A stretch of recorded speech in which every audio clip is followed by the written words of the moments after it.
So welcome everybody as you start to join us to the Scottish Business Week session on what makes a business succeed. I'm Carolyn Currie, I'm the Chief Executive of Women's Enterprise Scotland, and I'm your host for this session this morning. So as you're all joining, I hope you've had a good morning. Maybe you've already participated in the yoga or the masterclass on social media, or the session I think's just finished on what you need to think about starting up in business.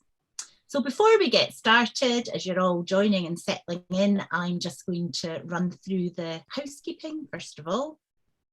So to let you all know, we are going to be recording this session this morning, and it will be made available afterwards for you to share.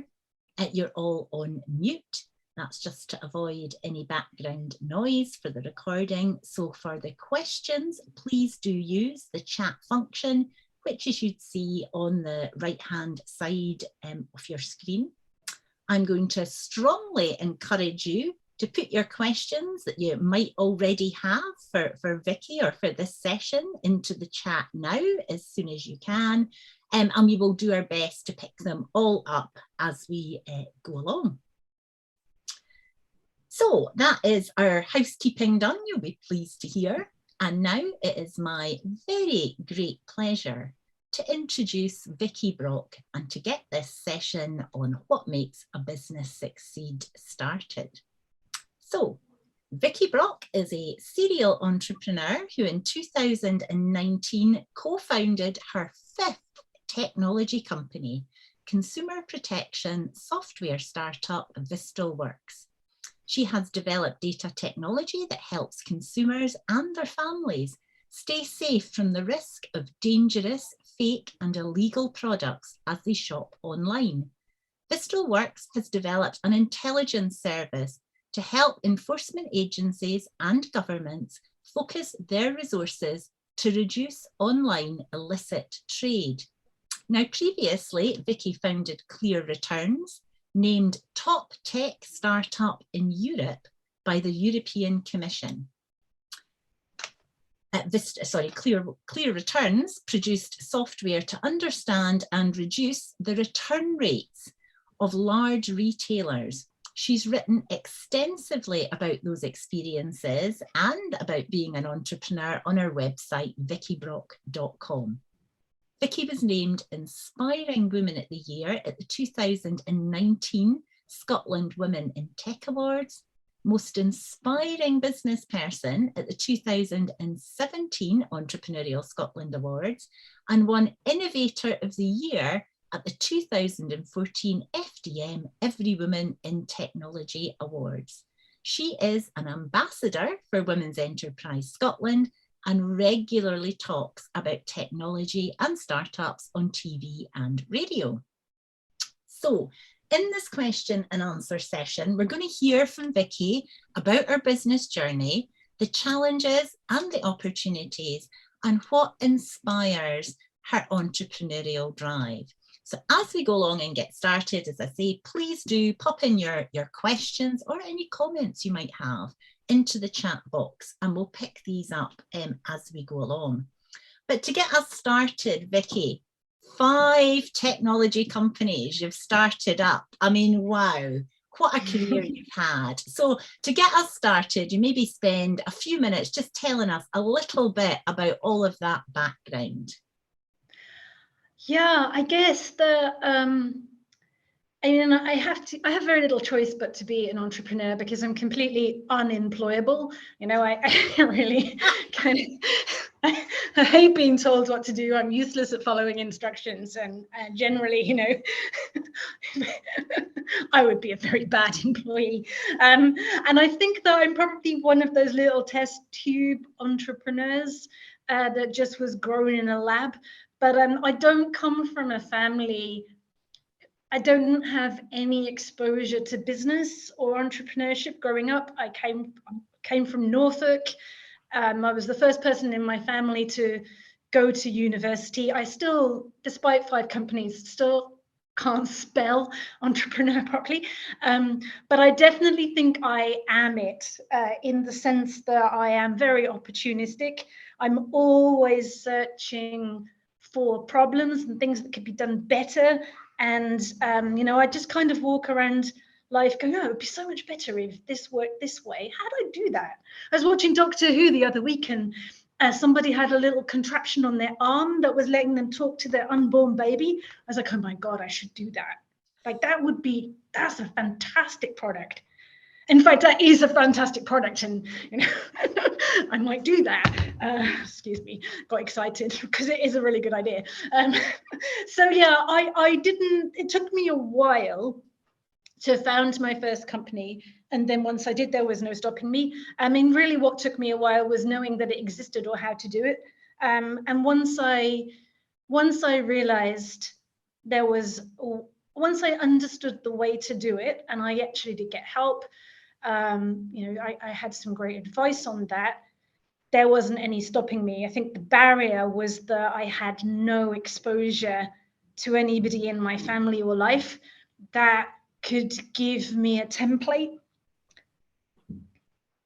And once I had the instructions and the template, then it was relatively easy. There's been ups and downs and big ups and big downs, and you know, everything that could go wrong has, and stuff you never thought of. But you know, I wouldn't change that. It's what I'm good at. It's what I enjoy, and definitely, I would feel so much more out of control having to go to work every day and my fate be in somebody else's hands than I feel going through unprecedented economic and historical times.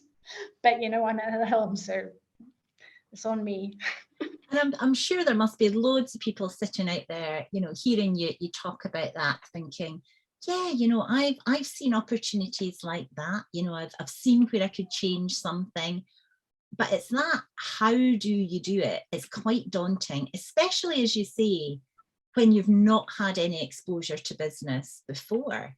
It's like one of the big best kept secrets, isn't it? You know, about how to run a business, about how to make a business successful. So if you were to reflect on, you know, having a template to get started, you talked there about having a template, and also the importance of advice. Maybe come to the advice next. But if you think about the template when you're getting started up, what are the key things in your experience, Vicky, that has helped you to be successful as you've started to move that idea from your head into becoming more of a reality? So I think there's a difference between the first time I did it and the subsequent times I did it. So the subsequent times is kind of almost easier. So what I do now is I really dig into what the problem actually is and who else cares about it. And that's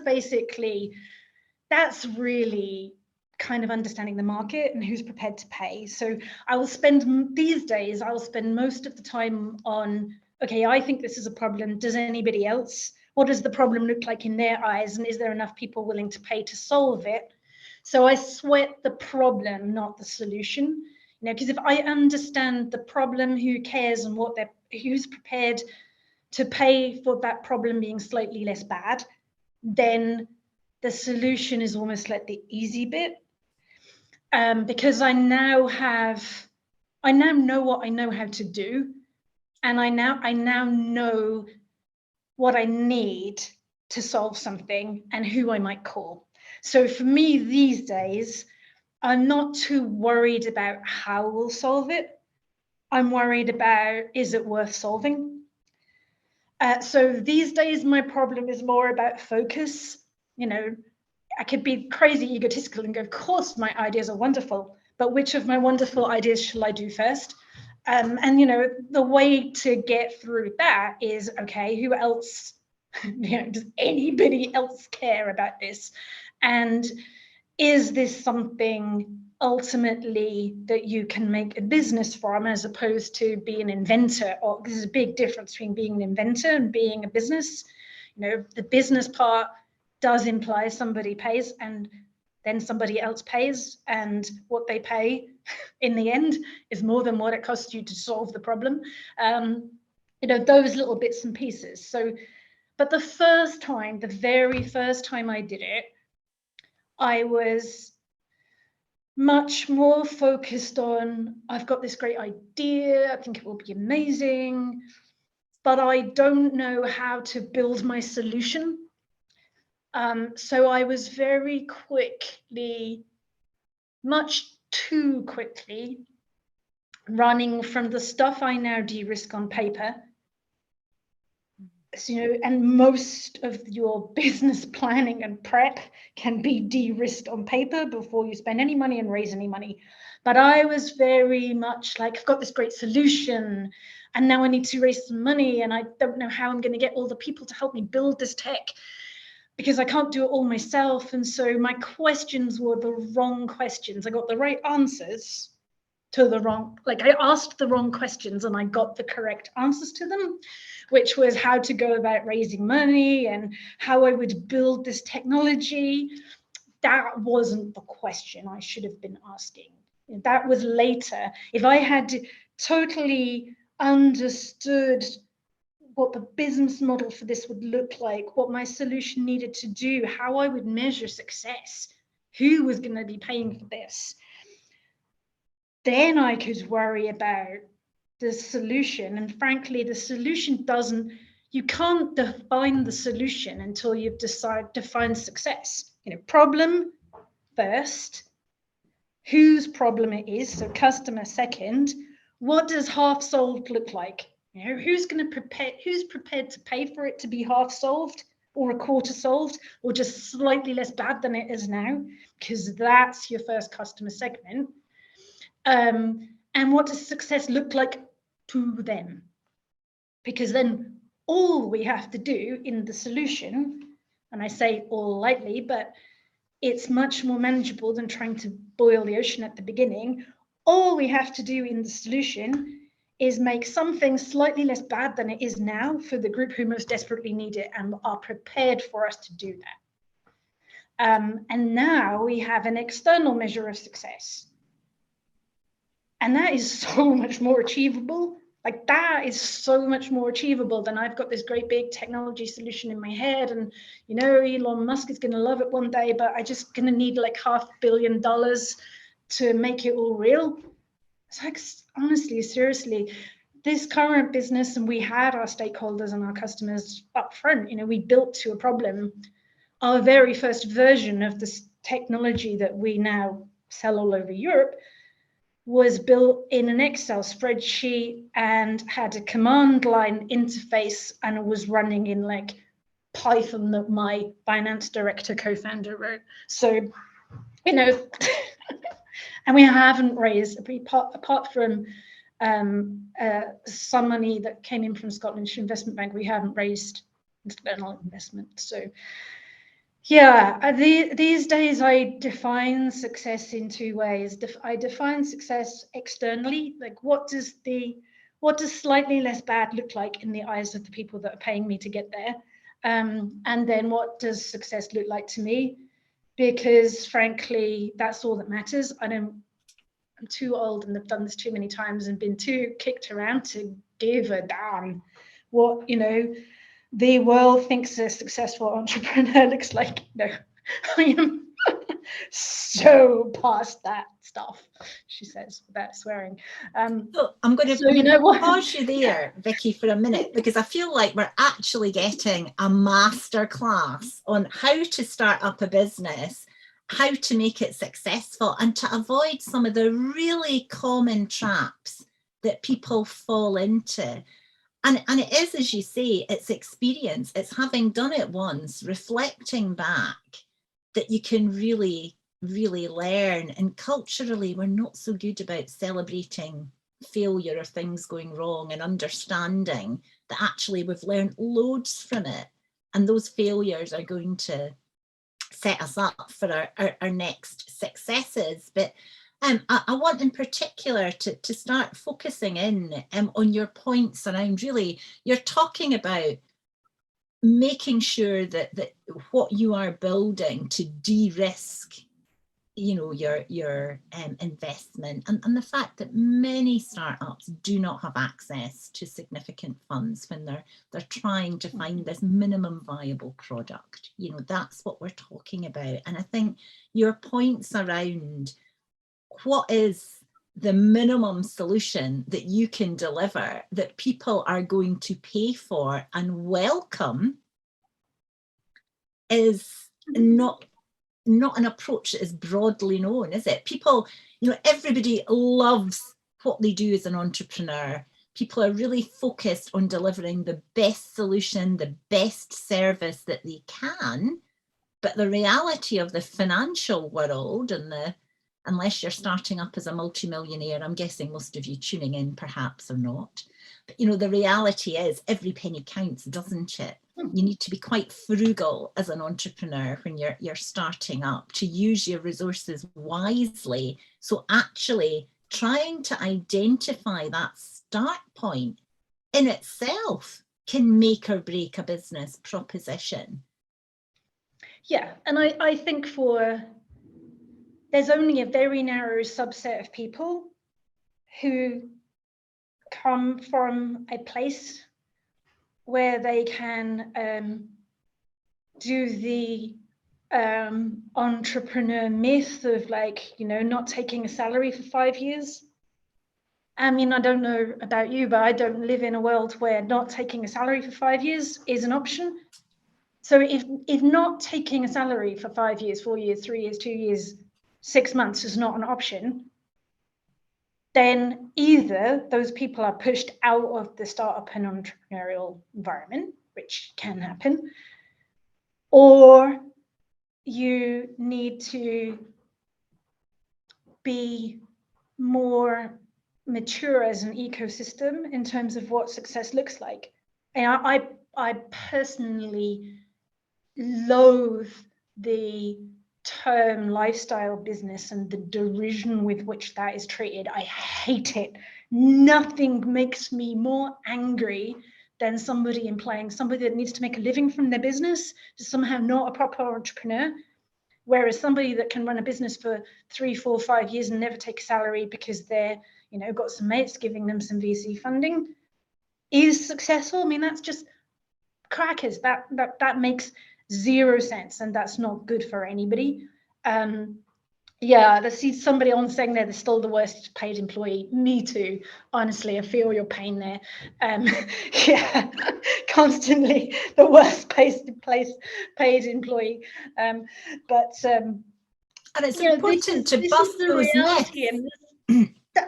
If you can exclude all of the people that can't build, like, it's nothing wrong with building that business that pays yourself, but you need to have to be able to do that, you either needed to have done quite a lot of the work on paper to understand what it is you're selling, what the costs look like, more importantly, what the revenue stream looks like, and this very old-fashioned, you know, sales and output being tied to each other. And tech is the worst. Like, tech is the worst sector for figuring out how they're going to price what they price, and, you know, hey, build it and we'll figure out the revenue stream later. And I think that's just bad business on the whole.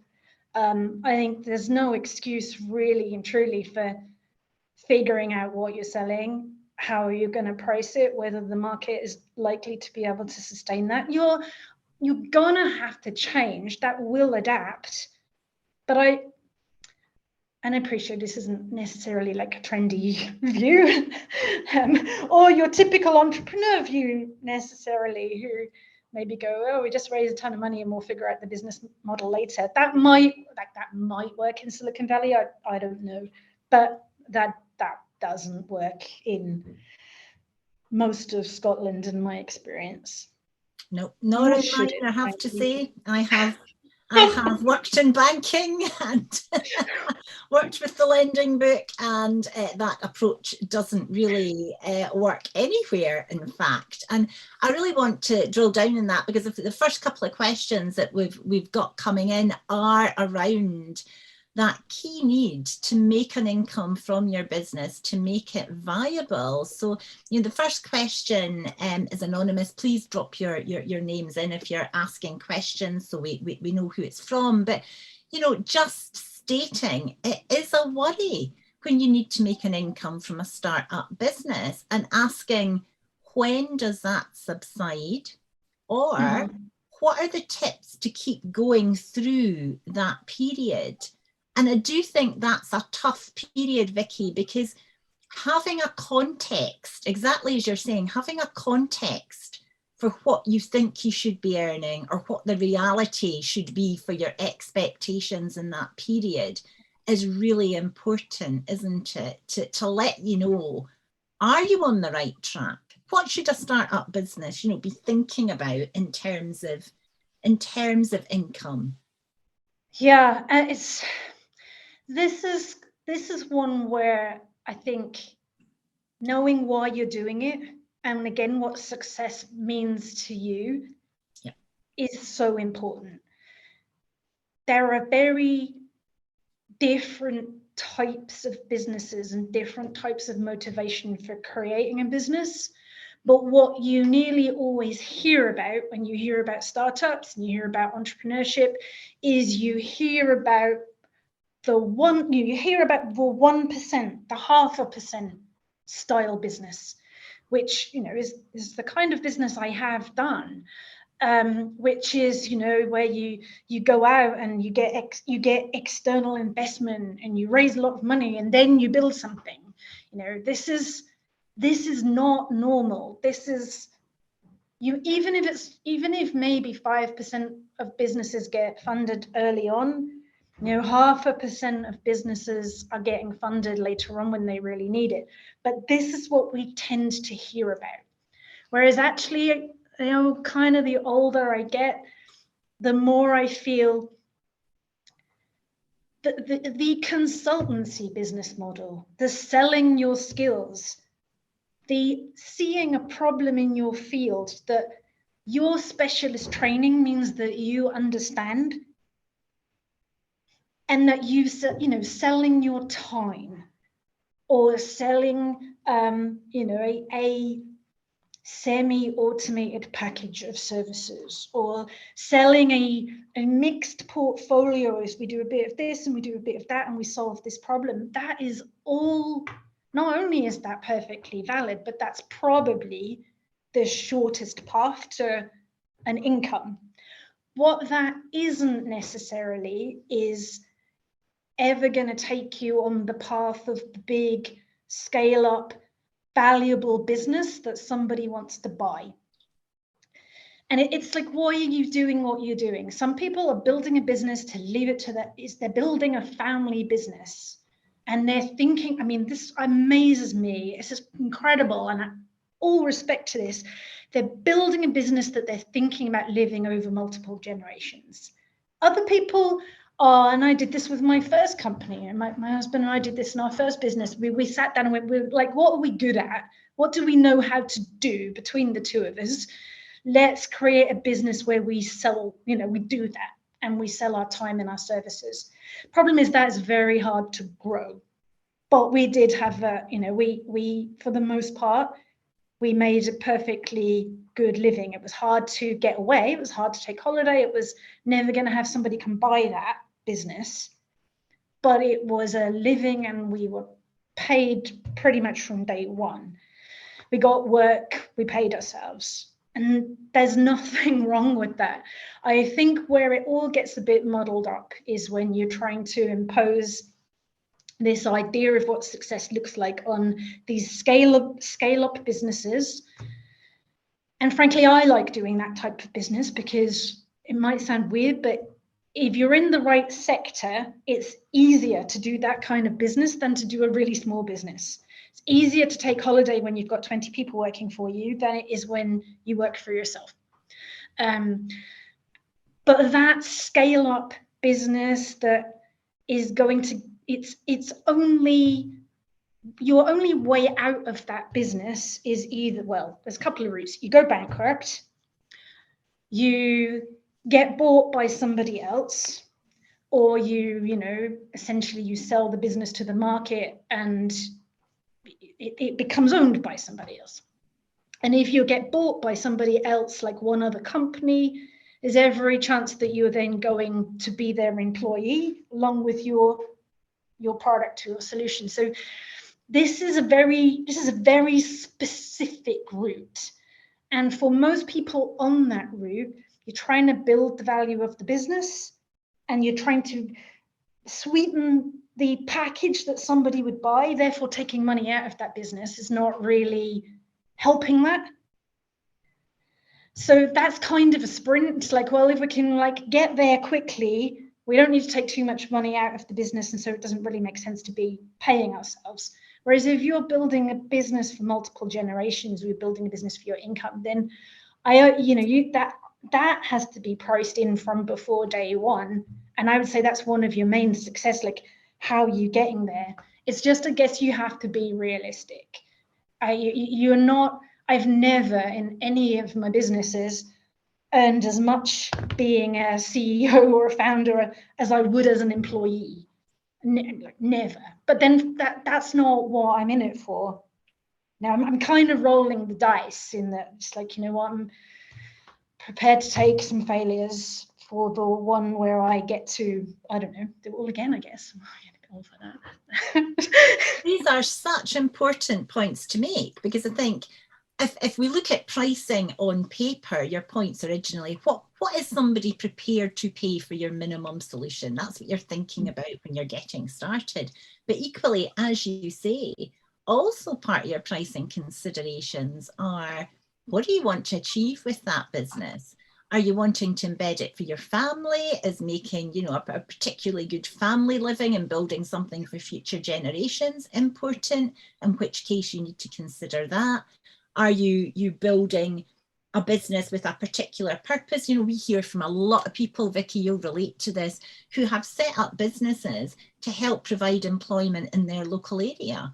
And that's what success looks for them. It's about jobs as well as keeping the business going. And therefore your pricing has to reflect that. And then also, if you are looking to scale a business, particularly, and take it down that route, then again, that is a consideration for your pricing, but also for the sector that you start up in. I mean, we're making some sweeping generalisms here, but there are sectors where you can start a business very successfully, you can run and manage a business successfully, but it is less likely that business is going to become a unicorn. Whereas sectors, as you're saying, like technology, tend to be more closely associated with that opportunity, to scale up, to become the next tech, piece of whatever it is, piece of software, application in the background, whatever that might be. And certainly we often speak to people ourselves who are surprised that the sector they're starting up a business in has a bearing on how they can raise finance, on how much they can pay themselves, for example. Yeah, actually, that is a key consideration, isn't it? Yeah, and it's interesting because there's a few questions I can't see all of them, not least because I don't have my glasses on. I can see a few questions coming in that also relate to this. I think either Pauline or Danielle asked about DIY philosophy, and somebody else has asked about advertising. And I do think this is really important because it comes into this margin, like it's this cost.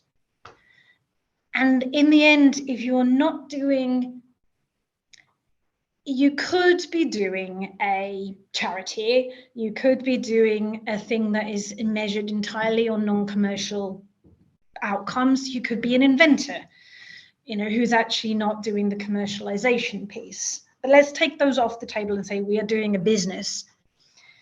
In the end,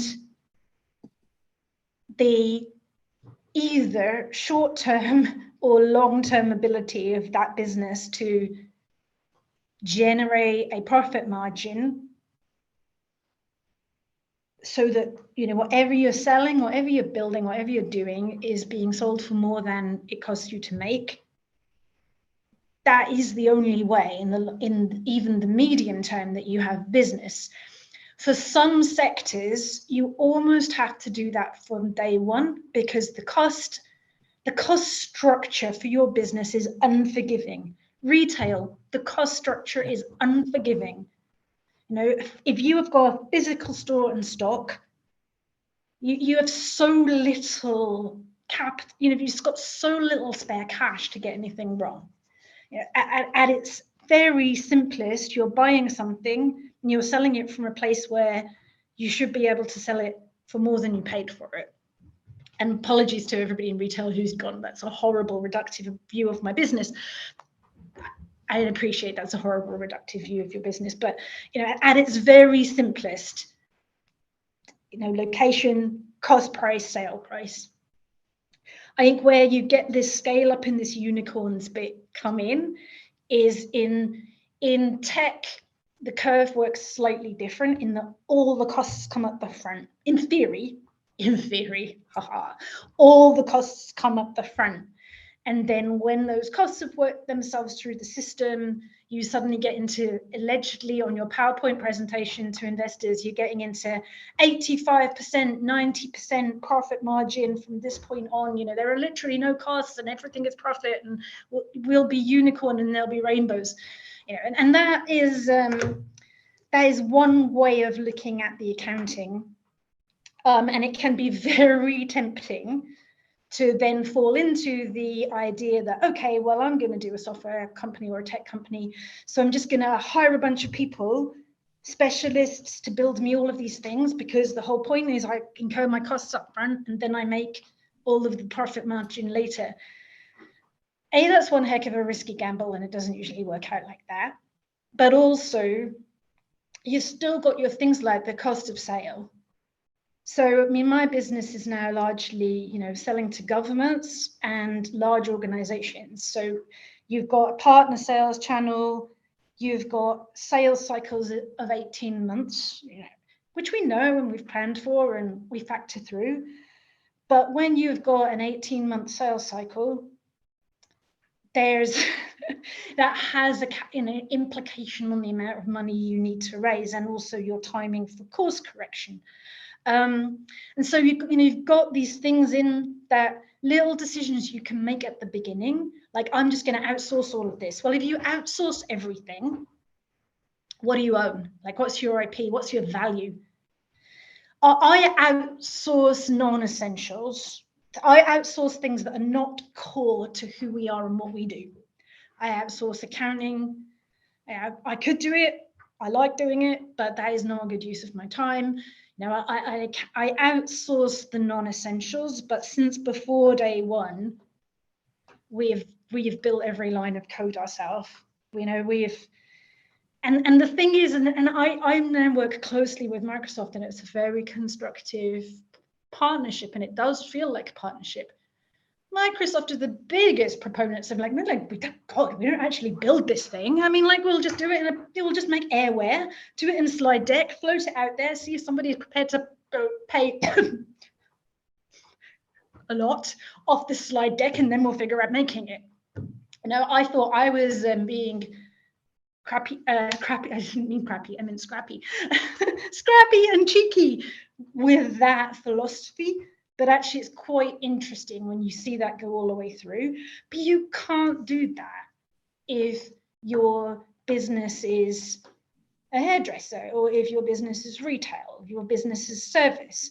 And so then, like, what you doing yourself and what you're outsourcing, advertising then becomes incredibly important. If you have to pay for every customer, and you have to pay for every customer every time they come to you, you're beholden to Google, Facebook, whoever, changing their prices and their payment model. But your numbers don't work long term. I mean, I personally, how important is advertising? If you need to buy your first customer once, fair enough. As long as what on earth you do when you've bought the first customer means that they come back and you never have to pay for them a second time. You know, acquisition versus retention. Doing whatever you can to make sure that you're not trapped into buying your traffic. Again, traffic is rude but in terms of an online business, if you're completely reliant on paid search and paid, Facebook ads, your entire business success is in the hands of somebody else, and you have to buy your customers, and you're in competition with everybody else who's trying to buy your customers. So this DIY and the advertising, which I tend to think of as like, how much am I prepared to buy a customer? A fair bit the first time, although I would still I'd rather entice them with giving them value and training them to be a good advocate than buying them. But again, it depends on the business model. Well, it does, doesn't it? And it depends on back again to pricing, because you can only afford to pay to acquire your customers if your sales modeling shows that you're likely to get that customer to purchase from you. And also if you can then afford to, lose so many clicks or whatever before that person purchases. So it is back to depending on your model. And actually, I think a lot of people feel advertising is something that they have to do, whereas, it comes back to your planning and your market and what you're selling as to whether you have to advertise, what are the other ways of gaining customers? And that's where the DIY options are there like they've never been before, aren't they? In terms of particularly social media, but also your own networks and your own contacts and the contacts and networks of other organizations that you can tap into, Vicky. I'm thinking a lot of people sitting outside there wondering, do you invest in advertising?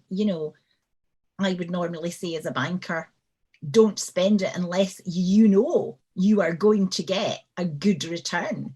Business is not about just spending money. It's really about controlling your costs to make sure that your income goes as far as it possibly can, including the point that Elaine makes, including paying yourself or creating the choice between paying yourself and reinvesting back in your business. So for those that are sitting agonizing, we'll speak about advertising first, and I want to come back to that DIY point, but speaking about agonizing over investing in advertising, you choose advertising, but your model is a relatively high margin model, Vicky.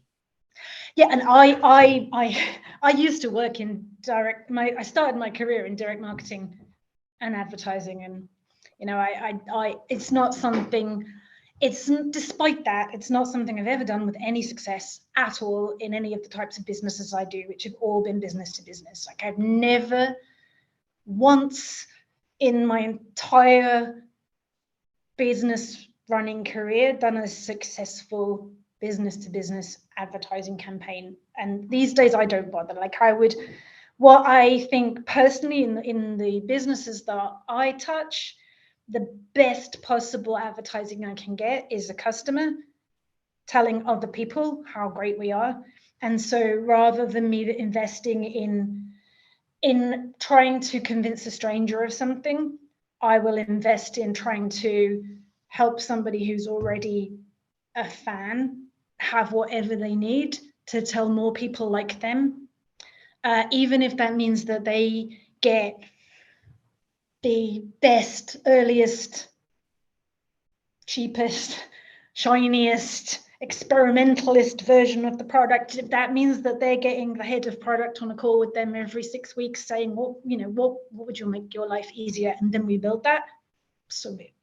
Because that is, for me, in my world, that is a better use of that money than advertising would be. But I do appreciate that in certain types of businesses to consumers, where you are needing to buy your audience because you don't have one, and you're doing awareness with a specific objective, sign up, try this, buy this, it's time sensitive, it's focused, and it has a specific outcome, then I can see there's a good case for that, but know why you're doing it.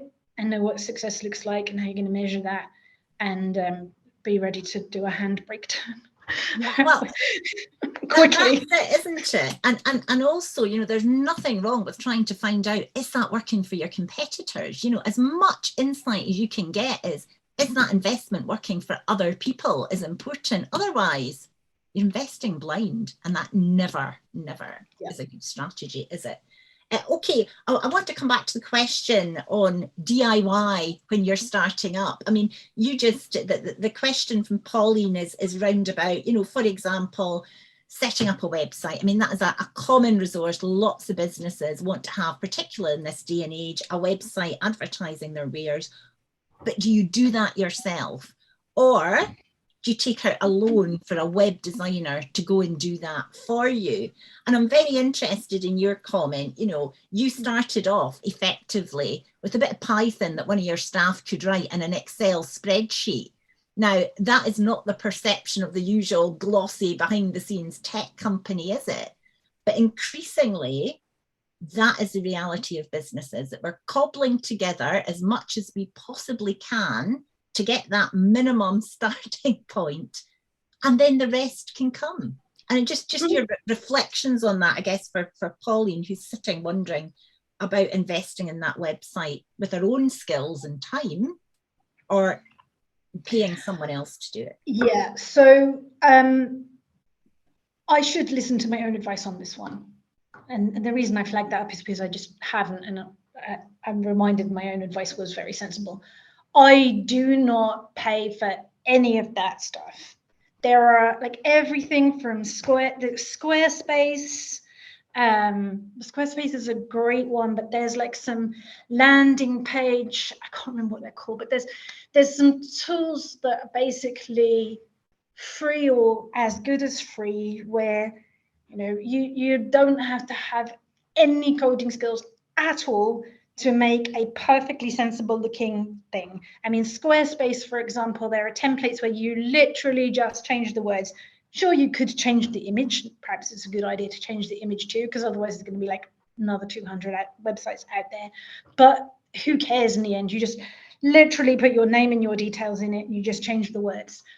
And that is fine. And that will do you fine for the first 2 years, depending on what your business is. Like if your business is, if the website is core, like you are an online platform doing something, there is a transactional aspect to your website.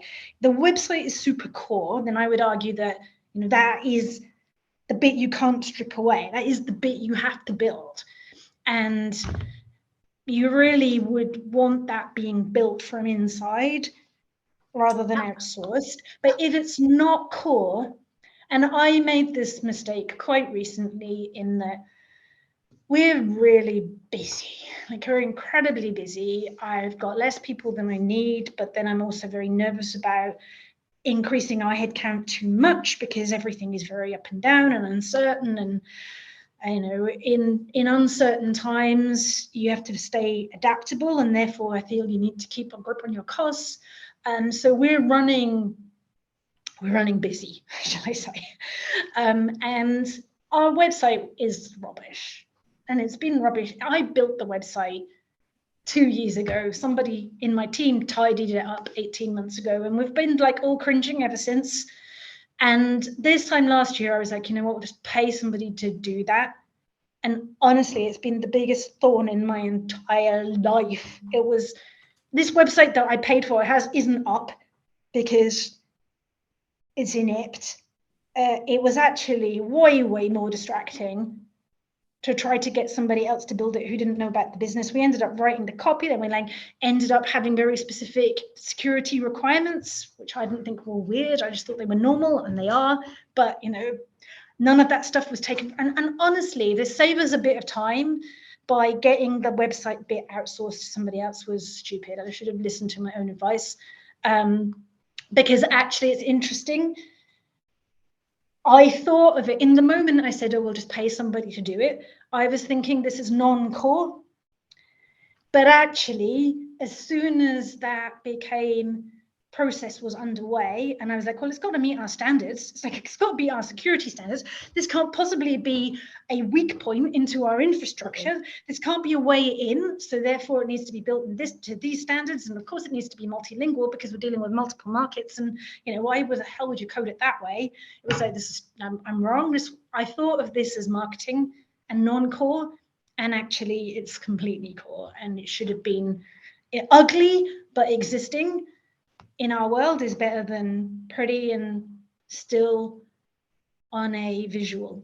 Yeah, and the importance of a brief, isn't it, Vicky? I think for both sides, actually, when you do come to the point where you decide that actually outsourcing is important for you and that's what you want to do, it is actually both sides of that equation having a strong brief, so each side understands a responsibility. Because I've seen a lot of busy businesses go, right, okay, we're at the point now we're going to outsource this particular part of our business. Let's use the website example because that's what we're talking about. And of course, you sometimes forget that the person you're outsourcing it to, they can do the tech side of things and the setup.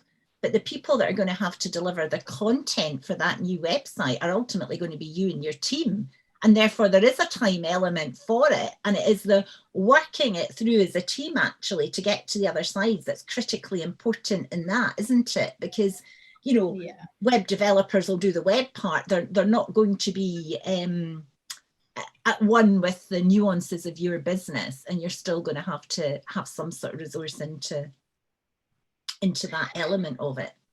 Yeah, I think this kind of fits in. There's another question came in, which is about at what point, value meeting potential customers, and at what point you break in, Yes. and what point the numbers should start to make sense.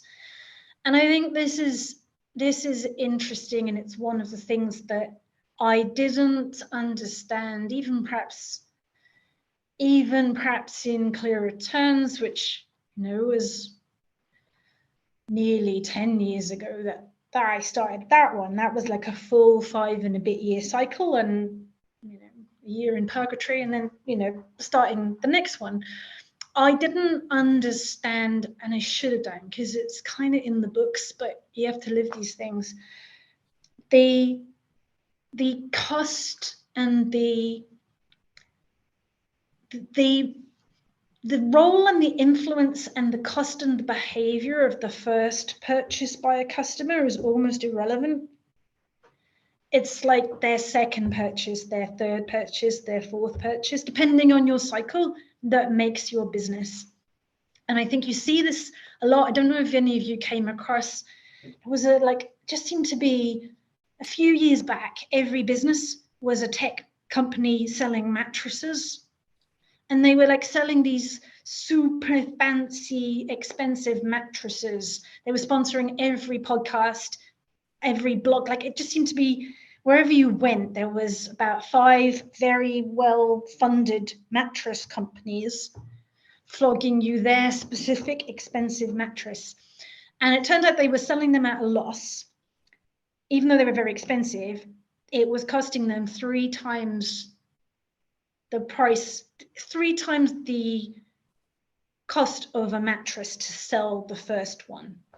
And they were all in competition. They were all funded by VCs. They were all in competition to get the entire mattress market.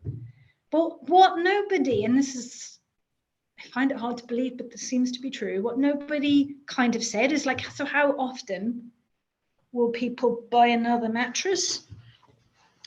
Especially if we've made a really good mattress. Which is great, lasts for 15 years. What's the repeat buying cycle? So if we're losing money on every mattress we sell, at what point are we going to start to make money on the mattresses that we sell? And I think every business has the gap differs and the figures different, but every business has got a little bit of leeway to lose money on the first sale, as long as that first sale has a likelihood to lead to a second sale. If you're in a business model where you never sell the same thing to the same person twice, then you need to make money on the first sale. because there's never going to be a second one. Whereas if it's something like software, which subscription renews every month, renews every year, renews every 3 years, you're going to lose a proportion that don't renew, but your numbers will make sense if the proportion you lose is less than the proportion that you keep and it's priced in. And you'll need to adjust, and you keep an eye on that retention rate or the attrition rate. But if and the person sort of kind of saying this about traveling to the events and the trade shows, if you know that you have to be in front of this company, this organization 3 times, and the 4th time they'll buy, then the price of that 4th interaction, like what the 4th interaction really costs is the first 4 combined.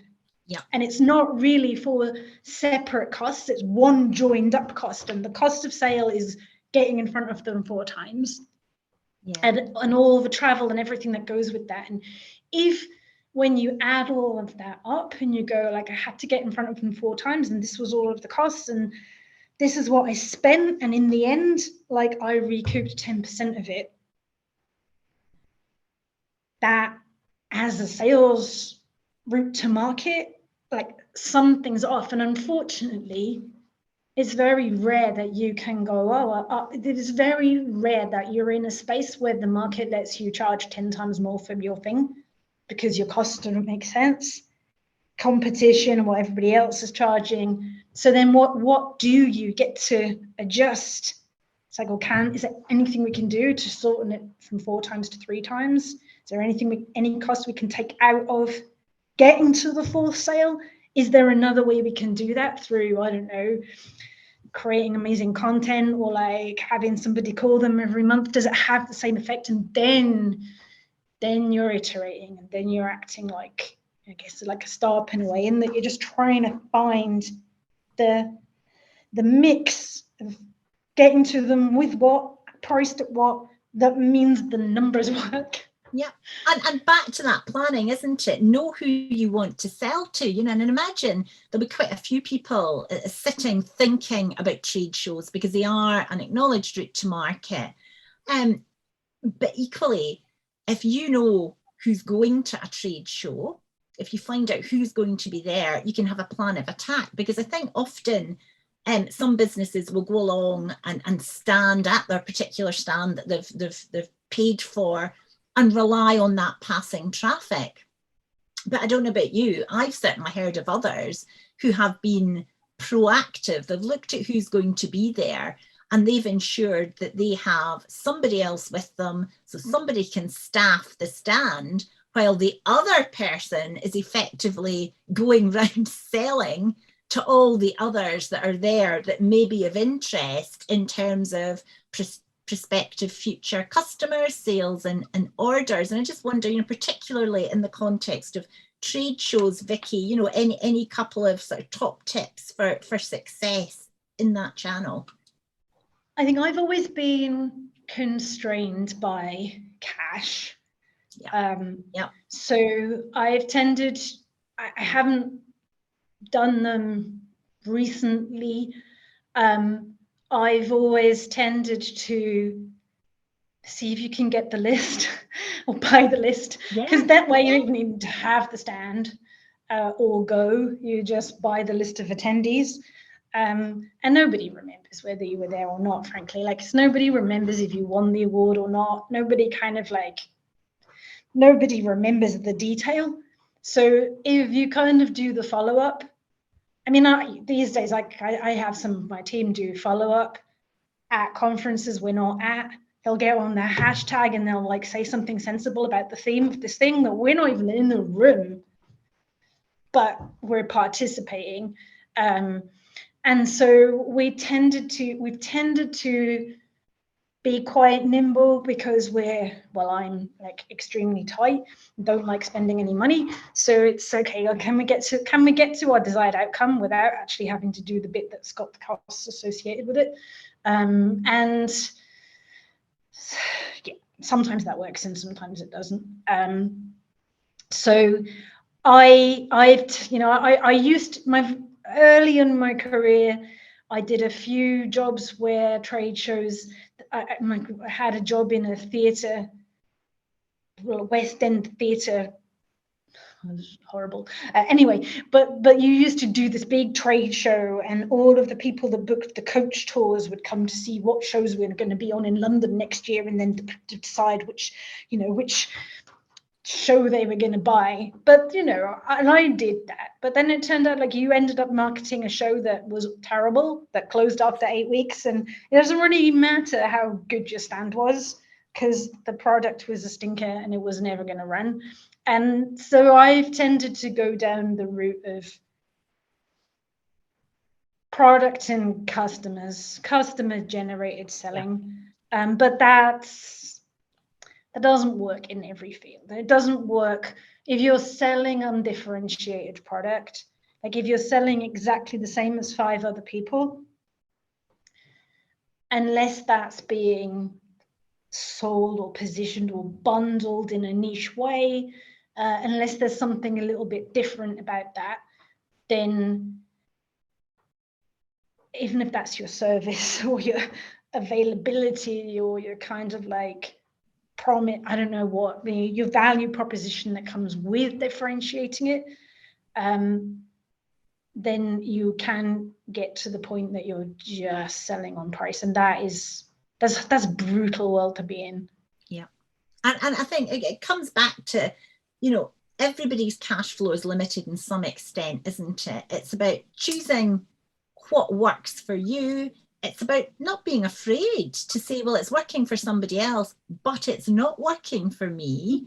Or as we've spoken about, actually being a bit entrepreneurial and how you engage, whether it's with hashtags or whether it's with, sending somebody round to sort of walk the trade show. So I want to just move on and see a question that's come in from Chris in terms of having a model that requires investment upfront, so a subscription service, and what are your thoughts about having upfront costs before being able to generate an income? So when you're in that situation, and you must relate to some of that, Vicky, I think some of your I mean, that's certainly the tech world. That's how tech works. Whether you like it or not, there's inescapable upfront costs. Even, and when I say even, doesn't mean I'm minimizing it, because often it's the biggest one, even if that cost is time. And these days I do price in the founders being paid from day one, not necessarily being paid what they think they're worth or what they would like, but if the business can't sustain the leadership's cost in the business, it's not a business. Yeah. And whilst there have been times, at the very beginning of COVID, where we all came off the payroll, that was still a temporary, handbrake turn, rapid adaptation, buy us time by keeping a bit more money in the bank while we used that time to think about what the hell we were going to do. That was an appropriate moment to come off payroll, and we did it. And that was the right thing to do, because it bought us another couple of months. And that couple of months we needed to figure out what the hell we were going to do and how we were going to adapt. But if your own salary or your own reward isn't ever factored in, then your numbers don't work. So I'm a big fan of paying from the beginning, but still upfront costs. If you're building product, manufacturing, your upfront costs are huge. And I would say, I might be an entrepreneur and I might have a different perception of risk to, say, my parents, or a different perception of risk to a lot of people, but I don't take risks for the sake of it. And I like to manage my risks by understanding what they are and accepting that I'm okay with that. So I like to know what's the most I'm going to lose. what's the deepest we're going to be in for this? Like what's the worst case scenario if this all goes horribly wrong? Yeah. What's likely to happen? And upfront costs are the scariest. So if I was building a manufacturing plant, I would sure as hell want to know that I understood this world inside out, that my backers, my finances understood it, that there was somebody on my team whose job it was. Their only job was to deal with the money source, like the funders and the use of money, because that is a capital business as much. Well, it is a capital business, but it's a money management business as much as it is a factory management business. I think that's key, isn't it? And for those that are looking at that model with no investor on board, that's their hard-earned cash that they're putting into those upfront costs. And I guess that's back to the point you were making at the start about what is the minimum viable service you can deliver, keeping your costs as low as you can, that people will pay for. And actually, the importance of your research in targeting who is going to pay for it and speaking to that particular segment and knowing with as much confidence as you can possibly have when you're doing something that maybe hasn't been done before, but knowing with as much confidence that there is a market out there, you know who they are. And in fact, a lot of people wait to have the solution before they start speaking to prospective customers, Vicky. But oh my goodness, yeah, I don't know how you do that. I mean, I don't build. I mean, these days, and I'm lucky. This was what comes with having done it a few times, and I'm not saying succeeded a few times, done it a few times, and found as many ways as possible so far to fail. Is that you can say, trust me, I'll build the solution. But even then, what you need is this problem discovery, particularly what does better look like? In your world, in your daily life, what's wrong with what the current situation is and what would better look like? Now, in some things it could be better is going to be, better keeps me out of prison. Better means that I can do it in half an hour instead of an entire week. Better means that, my boss doesn't threaten to fire me every 2 days. Because I can trust the information. So better will be very specific. But if you don't, this is where I would spend as much time as I could possibly spend, and then a bit more. With Vistalworks, my current company, we were on the CivTech program. I think it was for 14 weeks. We did not write a line of code until week 13. We spent weeks 1 to 13 figuring out the problem and working with the stakeholders to understand what better would look like. And then we built something rubbish in the last week that sort of delivered on that and proved we could do it. And that's all it required, because that was the size. And they were like, you can, you're right. You understand our world. And what you've built, however rubbish it looks, shows you understand the world. And it didn't happen overnight, but then we got a purchase order to go away and actually build this in a slightly less rubbish form. And that is how, in an ideal world, you manage the upfront cost bit. It's like, what if I'm going to make the best tasting biscuit ever, like the healthiest, best tasting biscuit ever, I can prove that. I can prove that without needing to buy a factory.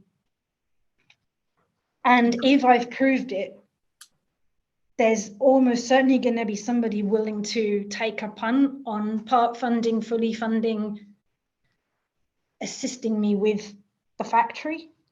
And I think the temptation can be, you sort of, especially when you get pushed towards a business plan, you sort of think you have to do everything on paper and that it's leading to this fully formed solution. Whereas actually, I do believe in planning to drive action, planning to define detail, to help you keep a grip on the detail and to step out and prioritize action.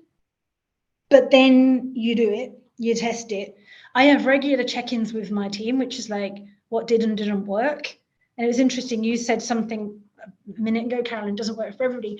A few months back, we had like a review really of the last 18 months of marketing, communications, and all of that kind of thing. And I had on the board, I had like what didn't work. One of my team said, you know what doesn't work is the stuff that we do because that's what people tell you that you're supposed to do. Like all of the normal stuff that you're supposed to do for business communications just doesn't work for us. Like, wow, actually that's really true. And we unpicked that, but it's like, it's these little pieces where you don't need to, and I've made all of these mistakes. You don't need to hire the marketing agency on day one. You don't need the PR agency. Those might be really good things when that is clearly a route that you want to do more of and do better. But those are upfront costs you can take out, or upfront costs that you can't take out in tech, hosting, cloud space, security, people actually building the tech. I mean, and it will be normal in those kind of environments that your costs are people costs and cloud hosting costs. And beware, cloud hosting costs are in dollars.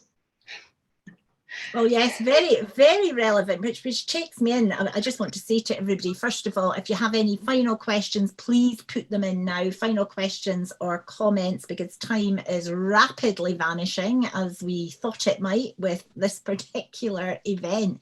So Vicky, you know, yes, back to your experience, what makes a success? I mean, at the moment, we know businesses generally thrive on consistency, on stability. We are facing a very disruptive market. So, you know, I want to ask you, in all the years that you have gone through many different types of unforeseen business circumstances, what is your tip for when the unexpected happens, affects your business?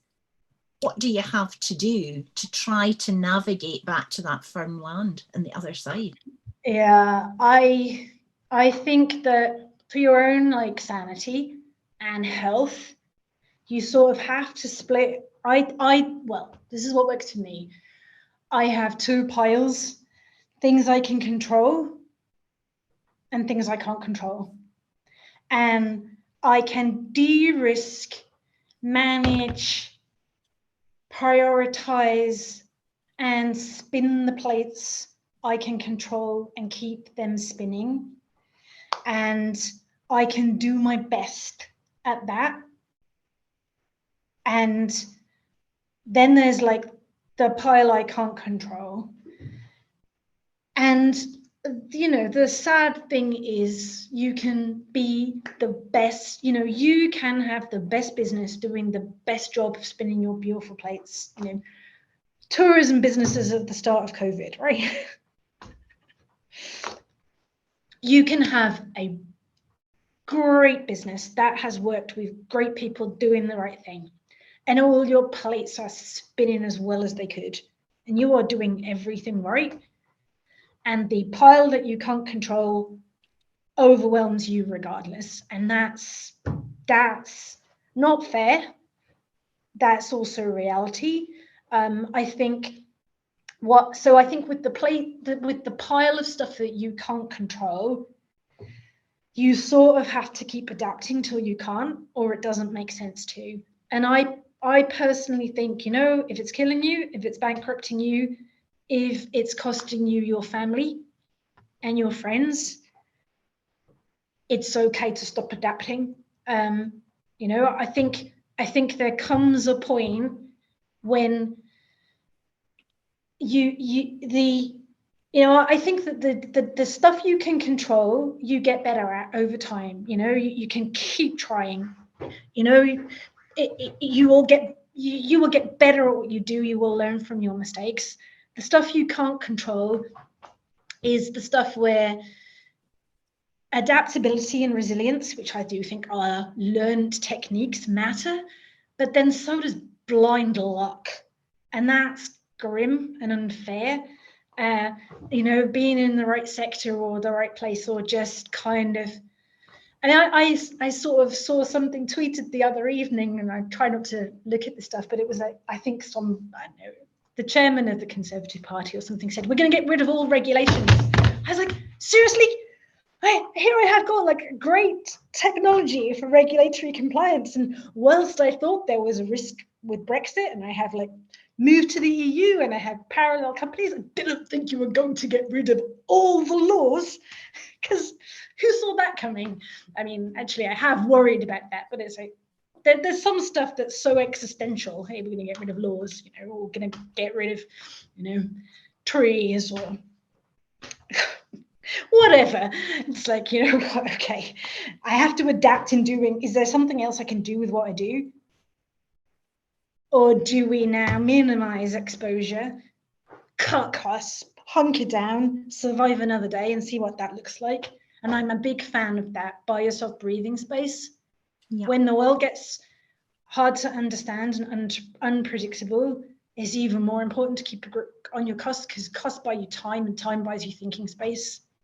And that's important, isn't it, Vicky? Well, at this point, I want to pause and say a huge thank you to you for sharing so much of your experience. I think really, you know, for everybody listening, we've had an absolute masterclass in the reality of running a business and the reality of what factors can help make your business a success. So, and I'm going to briefly try to recap some of the points that certainly really resonated with me, Vicky, from this canter through all your experience. Be clear on what success means to you. That's so important, isn't it? What are you wanting to set out to achieve? What does success mean for you? Do your homework and research at the start. Really dive into your market and understand it. And I think really importantly, engage your market in developing the solution. And that will help you to identify what your minimum viable solution is. It'll help you to manage your costs, and it'll also get you your first customers on board and have that confidence, especially when we've talked about for those businesses that are having to deal with quite significant upfront costs, and even for businesses that don't have that model. That is such a good strategy.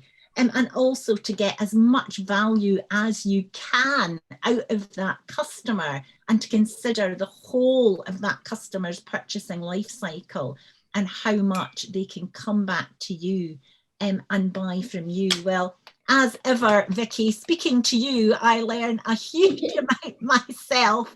It's never dull, and I hope all of you out there who have joined us this morning have got a lot out of it. My thanks go to Vicky for being such a good sport and for sharing so many of our own experiences in answering your questions and hopefully helping you to ensure that your business is a success. So we're going to stop now and say goodbye from us on this particular webinar today.